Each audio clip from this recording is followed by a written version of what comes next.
ये भी बहुत बड़ा सवाल है, क्योंकि राहुल गांधी ने जो पहला चरण का चुनाव हुआ उससे वोटिंग से एक दिन पहले प्रेस कॉन्फ्रेंस की और प्रेस कॉन्फ्रेंस करके उसमें कहा कि भैया यहाँ तो मामला ही जो है वो उल्टा हो गया है, हरियाणा को लेकर के उन्होंने कहा था। और फिर कहा कि यही सेम चीज़ ये लोग बिहार में करने वाले हैं। तो क्या वाकई बिहार में वही हुआ है जो राहुल गांधी कह रहे थे, या वोट चोरी वाला मसला है? क्या वाकई ये इतने कम नंबर वो डाइजेस्टेबल हैं, यानी हजम हो सकते हैं कि इतना कम नंबर जो है वो वाकई आ सकता है? ये सबसे बड़ा सवाल है। और एसआईआर हुआ है तो एसआईआर के जरिए क्या वाकई किसी को एक फायदा पहुंचाने के लिए या पर्टिकुलर एक पार्टी के वोटर काटने के लिए हुआ है?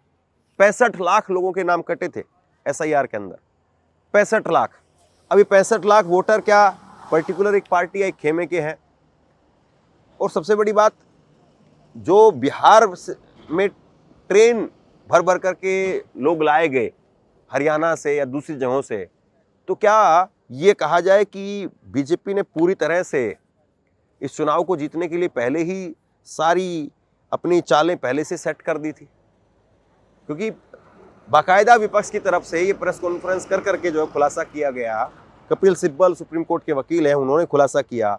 उन्होंने कहा कि हरियाणा के मुख्यमंत्री नायब सिंह सैनी उनके विधानसभा क्षेत्र से यानी करनाल से पटना, करनाल से बेगूसराय वो ट्रेनें गई हैं। हरियाणा के गुरुग्राम से वहाँ से ट्रेनें आई हैं बिहार के अंदर, अंबाला से ट्रेनें आई हैं।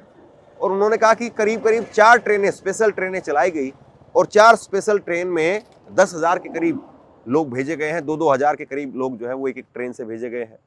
ये बात उन्होंने कही है। और मुझे लगता है कि सबसे पहले अगर इस चीज़ को आप रीड आउट करना चाहते, क्योंकि आपके मन में सवाल होगा कि भैया आप लोग भी तो घूम रहे थे, आप बताइए। तो मुझे लगता है कि सबसे पहले चुनाव आयोग तो बता दे। चुनाव आयोग खुद नहीं बता रहा है, एग्जिट पोल आ गए हैं। हालांकि कुछ एजेंसीज के एग्जिट पोल कल भी आएंगे। और चुनाव आयोग पहले ये बताए कि जो वोटिंग परसेंटेज है उस वोटिंग परसेंटेज में कितना महिलाओं का वोट है, कितना पुरुषों का वोट है, और महिलाओं ने कितना वोट बढ़ा करके किया या कम करके किया, या पुरुषों ने कितना वोट बढ़ाया या कम करके किया। तो पहले चुनाव आयोग के भी आंकड़े नहीं आए हैं, एग्जिट पोल आ गए हैं। कई सीटें ऐसी जिस पर अभी भी वोटिंग चल रही है, कई सीटें ऐसी। जमुई के अंदर ईवीएम मशीन खराब हो गई, 4 घंटे लेट ईवीएम मशीन चली है वहां पर। 11 बजे के करीब जो है वो ईवीएम मशीन वहां पर काम करना शुरू की है। तो इसका मतलब ये है कि वहां पर 10 बजे तक जो भी वोट डालने के लिए जाएगा उसका वोट डलवाया जाएगा। वहां पर 6 बजे दरवाजे बंद नहीं कर सकते आप। 6 बजे दरवाजे बंद होने से पहले जो वोटर अंदर चला गया है उसका वोट डलेगा ही डलेगा। यानी फिर आप ये कहेंगे कि ये वोटिंग परसेंटेज और बढ़ेगा, तो हाँ और बढ़ सकता है। जो 68% है अभी, हो सकता है कि 70% के आसपास जाए। तो क्या फिर बीजेपी की और सीटें बढ़ जाएंगी? ये फॉर्मूला ये कहना कि ये बढ़ा हुआ परसेंटेज वो बीजेपी के पक्ष में ही जा रहा है,